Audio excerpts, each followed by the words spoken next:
विश्व महामारी कोविड-19 से पिछले 2 सालों में पूरी दुनिया के लोगों के साथ साथ भारत के कई लोगों को प्रभावित किया है। कोरोना काल में हुए लॉकडाउन की वजह से कई लोगों की नौकरी चली गई तो कई लोगों के कारोबार पर भी इसका बड़ा असर पड़ा है। इसी कड़ी में संगम नगरी प्रयागराज के रहने वाले आशुतोष श्रीवास्तव इस तरह प्रभावित हुए कि वो अब साधु बन गए हैं। लॉकडाउन की वजह से उनकी नौकरी और ट्रैवल एजेंसी का काम बंद हो गया और वो परिवार के गृहस्थी जीवन से अलग हो गए। हालांकि आशुतोष अपने परिवार और संपत्ति से प्रसन्न थे, लेकिन खुददारी और अपने सम्मान के लिए वो किसी के आगे हाथ नहीं फैलाना चाहते थे। उन्होंने कई जगह नौकरी की तलाश की, लेकिन जब नौकरी नहीं मिली तो वो अब साधु संत बन बैठे हैं। आशुतोष महाराज इसके लिए देश के प्रधानमंत्री नरेंद्र मोदी और उत्तर प्रदेश के मुख्यमंत्री योगी आदित्यनाथ को जिम्मेदार बता रहे हैं। आइए आप भी सुनिए। पिछले 2 सालों से देश दुनिया में फैले कोरोना वायरस ने हर वर्ग को परेशान किया हुआ है, या फिर कहें कि हर जाति के लोग इससे प्रभावित हुए हैं। ऐसे में संगम शहर प्रयागराज में एक साधु भी इससे प्रभावित हुआ है और काफ़ी परेशान है। इनकी कहानी भी बेहद दिलचस्प है, क्योंकि 2 साल पहले ये नौकरी करते थे, लेकिन आर्थिक तंगी के चलते ये अब साधु बन गए हैं। हमारे साथ यहाँ पर आशुतोष जी हैं, उनसे बातचीत करते हैं। आशुतोष जी, आपकी कहानी भी बिल्कुल दिलचस्प है। आखिर किस वजह से आपको ये चोला पहनना पड़ा और क्या कारण है और क्या कहानी है आपकी? सबसे पहले जय महाकाल, कालेश्वर, उज्जैन वाले बाबा, सब करते हैं सबका भला। मैं एक बिजनेसमैन था, 2-3 कार का मालिक था। कोरोना वायरस जब से लगा, मोदी जी, योगी जी की नीति ऐसी आई कि सब कुछ बंद कर दो, थाली बजाओ ताली बजाओ। हमने भी थाली बहुत बजाए साहब, बजाते बजाते थक गए, बदहाली आ गई, घर में भूखे मरने की नौबत आ गई। बीवी को खाना चाहिए, बच्चों को खाना चाहिए। मेरी सिर्फ एक बेटी है, मैंने ज़्यादा बच्चों पे विश्वास भी नहीं किया। लेकिन एक बच्ची का स्कूल की फ़ीस छोड़िए, स्कूल तो बंद, भोजन नहीं करा पा रहा हूँ। औरत छोड़ के मैके चली गई। मैं कहा मैं कहाँ जाऊँ। मैं 6 महीने तो एकदम पागलों जैसा जीवन जिया। उसके बाद मैंने कहा कि सिर्फ भोलेनाथ को विश्वास करना है, भोलेनाथ से मिलना है, भोलेनाथ करेंगे मेरा पूरा। सरकार कुछ नहीं कर पाएगी, सरकार आती है जाती है। राम मंदिर बनाती है, कोर्ट बताते हमने बनाया, आज तक का नहीं बना दिया। इतनी बार आपकी सरकार रही, कल्याण सिंह से बना देते, श्रेय ले गए। कल्याण सिंह की मृत्यु हो गई है, श्रद्धांजलि हमारी उनको है, लेकिन श्रेय ले गए। हमने कार से को गोली नहीं चलाई, अरे चलवा देते फिर देखते क्या होता। एक बार चलवा तो देते, फिर आपकी हिंदू राजनीति खत्म हो जाती। आज जो बैठे हो सत्ता में कुछ ना कर पाते। मोदी जी कहते हमने सिलेंडर दिया, किसको दिया, कौन पाया? आप कहते हो मकान दिया साहब, किसको दे दिया? हम तो नहीं पाए, हम तो रोड पे सो रहे हैं। ये देखिए, अगर ये माता जी तखत ना देती तो मैं कहाँ जाता। मैं परेशान हूँ, संत बन गया। 2-4 रुपए की भिक्षा दक्षिणा जो भी आप कह लीजिए करता हूँ, उससे पेट पूजन होता। अभी 21 दिन में बीमार रहा, बाढ़ आई यहाँ पे, 21 दिन बीमार था साहब। 21 दिन में मैंने अन्न का एक दाना नहीं ग्रहण किया। कोई सरकार नहीं, कोई भोजन की व्यवस्था नहीं, कोई डॉक्टर नहीं। 2 दिन में 1 कप चाय पी लूँ या फिर कोई दूध का सेवन कर लूँ, 10 रुपए का जेब में होगा तब तो करूँगा। ये सबसे मैं इतना परेशान रहा, मुझे लगा कि ये सरकार किसी काम की नहीं है। आशुतोष महाराज की माने तो उन्होंने कई जगहों पर नौकरी के लिए कोशिश की, लेकिन कोरोना की वजह से उन्हें कहीं काम नहीं मिला। आशुतोष महाराज बेहद संपन्न परिवार से ताल्लुक रखते हैं। महाराज बताते हैं कि उनके पिता बीते कई सालों से यूपी के पूर्व मंत्री राजा भैया के मुंशी के पद पर काम करते हैं, जबकि उनकी माता सरकारी टीचर रह चुकी हैं।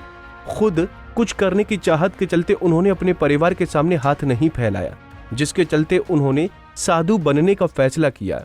आज मुझे कोई कमी नहीं है जब से इनको छोड़ा। लेकिन महाराज, काम तो आप और भी कर सकते थे, क्योंकि बहुत सारे काम हैं। पहले हाँ महाराज जी, मैंने ट्राई किया। हाँ। मैंने ड्राइवरी के लिए ट्राई किया, कोरोना नहीं रखेंगे। मैंने कंप्यूटर ऑपरेटर के लिए ट्राई किया, नहीं रखेंगे, कोरोना है, मास्क लगा के वैक्सीनेशन कराइए, ये लाइए वो लाइए। इतना डरा दिया सरकार ने लोगों को कि लोगों ने अपने यहाँ नौकर रखना तो छोड़िए, हटा दिया, बड़ी बड़ी कंपनियों से हटा दिया। बता दीजिए, इतिहास गवाह है, मैं झूठ बोल रहा हूँ तो। महाराज, आपके परिवार वालों क्या कहना है, क्योंकि आप एक शादीशुदा भी हैं और आर्थिक तंगी की वजह से अब आपने ये वेशभूषा अपनाई है। अब आपके माता पिता भाई या वो क्या?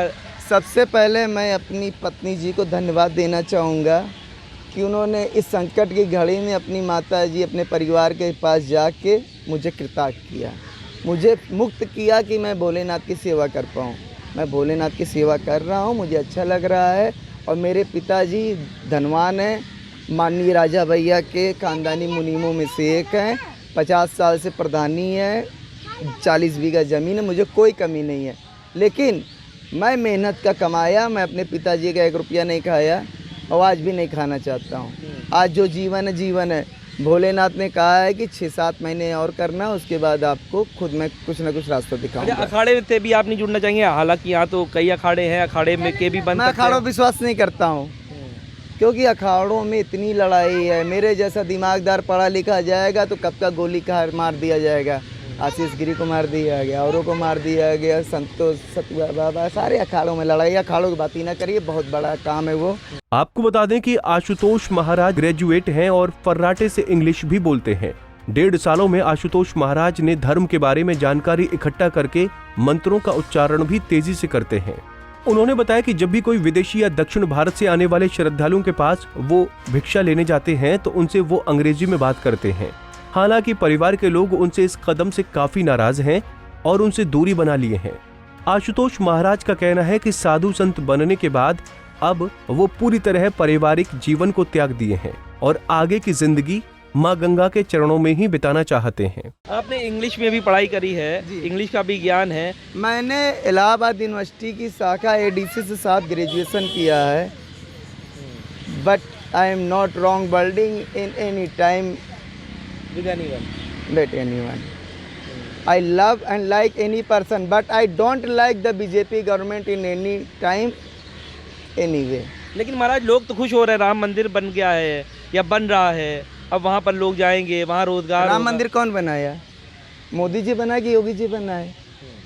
रोज जा रहे हैं, रामनाथ को भी चले गए दर्शन करने। अरे कैटो ईंटा जोड़ दिया, 4 ईंट जोड़ देते, प्लास्टर कर देते, तो मानते आपने कुछ किया? क्या योगी जी आएंगे या फिर लिखा पढ़ी में कह रहा हूँ, अखिलेश यादव सरकार बनेगी, चाहे वो गठबंधन करके बने या वैसे बने। अखिलेश यादव से मेरा बहुत संबंध नहीं, एक बार की मुलाकात है, फिर भी मैं जानता हूँ कि अखिलेश यादव ही इस बार मुख्यमंत्री बनेंगे। योगी जी के कार्य संतुष्ट नहीं है किसी तरह के? मैं नहीं हूँ, ना पब्लिक है, दबाव है, लोग बोल देते हैं योगी जिंदाबाद, बट लोग जानते हैं किसान ट्रैक्टर लेके मरे, किसान भूल जाएंगे? कौन भूलेगा महाराज, कौन भूल जाएगा भोलेनाथ? तो बिल्कुल आप देख सकते हैं कि हमारे साथ ये आशुतोष जी महाराज थे जो यहाँ पर रह रहे हैं और कोरोना की वजह से जो तंगी है वो अपने परिवार के ऊपर ये भार नहीं बनना चाहते हैं, तो इन्होंने साधु बन करके ये अपनी जो ज़िंदगी है वो व्यतीत कर रहे हैं। देखिए इसी जगह पर ये यहाँ पर लेटते हैं, इनके कुछ बर्तन हैं और ये आप कृपाल देख रहे होंगे जो छत पर है, इसी कृपाल से ये धूप और बारिश से बचते भी हैं। इनका यही कहना है कि ये हालत के जिम्मेदार सरकार को ये कह रहे हैं कि जिस तरीके से कोरोना काल में इनकी नौकरी गई और इन्होंने ये प्रण लिया था कि ये अपने ही बल पर पैसे कमाएंगे और उससे अपने परिवार का जीवन यापन करेंगे, लेकिन ऐसा नहीं हुआ, जिसकी वजह से ये साधु बनने के लिए बाध्य हो गए हैं। तो प्रयागराज से एक अलग तस्वीर देखने को मिल रही है। वीडियो जर्नलिस्ट अंकित उपाध्याय के साथ सैयद आकिब रज़ा, पंजाब केसरी टीवी, प्रयागराज।